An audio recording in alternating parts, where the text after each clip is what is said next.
একটা প্লেনের মধ্যে দুইজন যাত্রী পাশাপাশি বসা, একজন মুসলমান আর একজন অন্য ধর্মের বলতেছে যে অফার করছে যে একটু ওয়াইন খাও। তা বলছে না না, আমি কেন ওয়াইন খাবো, আমি মুসলমান। আরে বাবা, তুমি কি এখন মসজিদে আসো নাকি, ওয়াইন খেলে কি হবে? বলছে না, আমি ওয়াইন খাই না।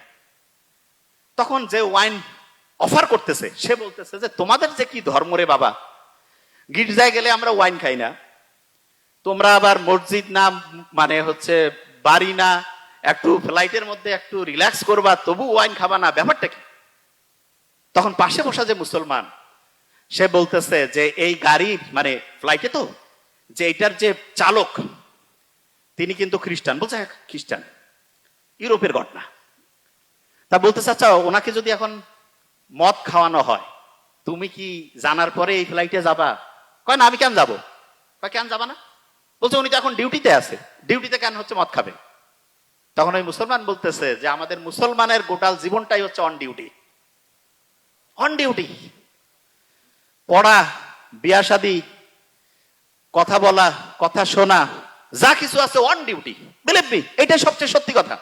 অনেকে আমরা মনে করি কি মসজিদের মধ্যে যাবো, ওই সময় আল্লাহ আল্লাহ করবো। আল্লাহ আল্লাহ তো অবশ্যই করবো, কিন্তু আল্লাহ প্র্যাকটিক্যাল জিনিসটা সবচেয়ে বেশি পছন্দ করেন, সবচাইতে বেশি পছন্দ করেন প্র্যাকটিক্যাল। এবং আল্লাহর কাছে যখন আমরা দোয়া করি রাব্বানা আতিনা ফিদ দুনিয়া, দুনিয়াও লাগবে আখেরাতও, হ্যাঁ, তবে দুনিয়া পাইতে গিয়ে যাতে আখেরাত ধ্বংস না করি, এটা খুব গুরুত্বপূর্ণ।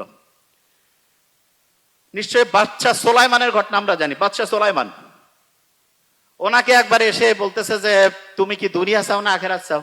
তো উনি খুব বুদ্ধিমান, আল্লাহ নবী সম্ভবত, আমার এটা আবার বাদশা সোলাইমান, হ্যাঁ, দাউদ আলাইহিস সালামের সম্ভবত সন্তান, আমি যতদূর আমার মাথায় আসে। তা উনি বলতেছে বুদ্ধি করে চিন্তা করে যে না, আমি আখেরাত চাই। তা বললো তুমি আখেরাত চাও, দুনিয়া তোমার খুশি হয়ে দিয়ে দিলাম। তার মানে কেউ যদি আখেরাতে চিন্তা করে, অনেকে চিন্তা করে আখেরাতে চিন্তা করলে দুনিয়া ধ্বংস হয়ে যাবে, কমপ্লিটলি মিস্টেক। এবং এটার কারণটা কি সেটা বলি।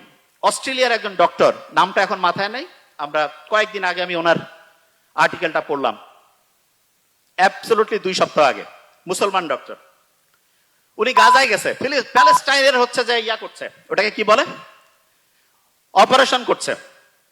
তা ইসরায়েল যে ভয়ঙ্কর ধ্বংসলীলা চালাইছে, অজ্ঞান করার যে জিনিসপত্র সেটাও নাই, অজ্ঞান করার জিনিসপত্র নাই। উনি জানে যে অজ্ঞান করার মাঝখানে হচ্ছে জিনিস শেষ হয়ে যাবে। অপারেশনের মাঝখানে ঘুম থেকে উঠছে, উঠে কোরআন তেলাওয়াত শুরু করছে। তারপরে অপারেশন উনি বন্ধ রাখছে। তা যিনি রুগী বলতেছেন আপনি অপারেশন করেন, বলছে ইশারা করছে, কোরআন তেলাওয়াত করছে, ইশারা করছে, বলছে তুমি কষ্ট পাচ্ছ না? উনি কোরআন তেলাওয়াত করছেন। তখন ওই অপারেশনের পাশে যে আরেকজন আছে বলছে না, উনি কষ্ট পাচ্ছেন না। তা এই ঘটনাটা যখন শুনলাম তখন মনে হলো আল্লাহ যে বলছে যে কোরআন হচ্ছে শেফা, আমরা তো বিশ্বাস করি সত্যি টঙ্গর মগর বিশ্বাস, খোসর মসর, ওইরকম বিশ্বাস নাই হবে হবে কিনা। এবং সত্যিকার অর্থে অ্যানেস্থেটিক মানে অজ্ঞান করার যে জিনিসপত্র একটা নাই, কিন্তু আল্লাহর রহমতে সে কোরআন তেলাওয়াত করছে, কষ্ট পাচ্ছে না। ওই ঘটনাটা জানি তো, আলী রাদিয়াল্লাহু তাআলা আনহুর যে পায়ের মধ্যে তিল লাগছিল, নামাজের সময় বের করতে বলছে। আল্লাহ দেখাই দিচ্ছে। এখন কেউ যদি প্যালেস্টাইনের ঘটনাগুলো একটু অ্যানালাইসিস করে দেখবে আল্লাহ যে আছে, এবং কেউ যদি আল্লাহকে ওইভাবে মন থেকে চায় অবশ্যই অবশ্যই পাবে।